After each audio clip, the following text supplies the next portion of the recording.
Hello everyone, আমরা তো দীঘা গেছিলাম আর দীঘায় গিয়ে প্রচণ্ড কাউতালি মেরেছিলাম গাইস, কারণ ফ্যামিলি ট্যুর বলে কথা, মজা তো হবেই। হ্যাঁ গাইস, বেশি ভাট না বেঁকে চলো প্রথম থেকে ব্লগটা শুরু করি।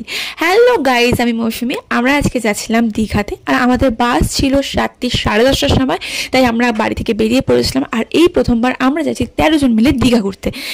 তাই আমরা চলে এসেছিলাম গড়িয়াতে। আর গড়িয়াতে যেহেতু টোটো ঢুকতে দেয় না, তার জন্য আমাদের অনেক আগে নামিয়ে দিয়েছিল, তাই ওখান থেকে হেঁটে হেঁটেই আমরা চলে গেছিলাম গড়িয়া বাস স্ট্যান্ডে। আর 10:30টার সময় যেহেতু বাস ছিল, তাই ঝটপট আমরা সবাই মিলে বাসের মধ্যে আমাদের লাগেজগুলো তুলে দিয়েছিলাম। আর দেখো, আমাদের সাথে কিন্তু আমাদের ছোট্ট শুধু সদস্যও গেছিলো, সোনামা। তারপরে আমরা বাসে উঠে গেলাম, আর বাস ছেড়েও দিয়েছিল। আর আমরা 3 জন পরপর বসেছিলাম, বোন, আমি আর বাবু। আর তোমরা তো জেনেই গেছো, আমরা 13 জন বলতে সঙ্গীতা, সঙ্গীতার বর, ও শাশুড়ি, ও ননদ, ও ননদের ছেলে, আমার মাসি, মাসির ছেলে, মাসির বৌমা, মাসির নাতনি, আর আমরা 5 জন। এই টোটাল 13 জন মিলেই কিন্তু আমরা গেছিলাম দীঘা ঘুরতে।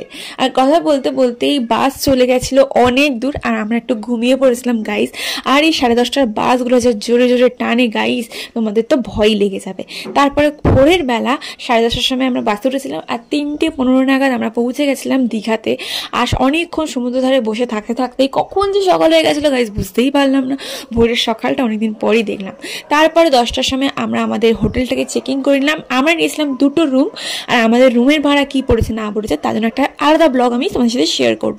তারপরে হালকা ফুলকা টিফিন করে আমরা চলে গেছিলাম একটু সমুদ্রে, কারণ প্রথমে যার জন্য এসেছি দীঘাতে সেটা আগে উপভোগ করব না। তারপরে এসেই আমরা রান্নাবান্নাগুলো কমপ্লিট করে ফেলেছিল সবাই মিলে। আমরা কিন্তু রান্নাবান্না করেই খেয়েছিলাম। তারপরে আমি সি বিচে স্নান করতে যাবো বলে একদম রেডি হয়ে পড়েছিলাম। রেডি হয়েই কিন্তু আমরা কাউতালি মেরে তারপরে গেছিলাম সমুদ্রে স্নান করতে।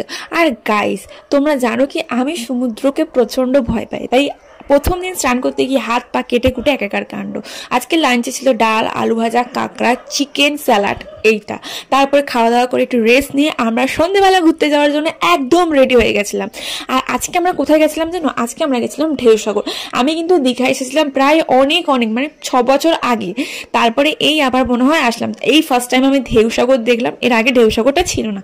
আর ঢেউসাগর বলতে গেলে একটা পার্ক, যেটা অনেক অনেক সুন্দর করে সাজানো ছিল। টয় ট্রেন ছিল, অনেক রকমের রাইডস ছিল, খুব সুন্দর করে সাজানো ছিল। আমার কিন্তু বেশ লেগেছে। এত ঘুরে আমার তো প্রচন্ড খিদে পেয়ে গেছিলো, তাই আমরা চলে গেছিলাম নিউ দীঘার এই ছোট ছোট দোকানগুলোতে গিয়ে আমি একটু রোল কিনেছিলাম। এখানকার রোলগুলো মানে কি বলবো, যা মানে হচ্ছে রুটি, শুধু রুটি খেলাম। আর এত ছোট ছোট মনে হচ্ছিল তো একটা একাই খেয়ে নেওয়া যাবে।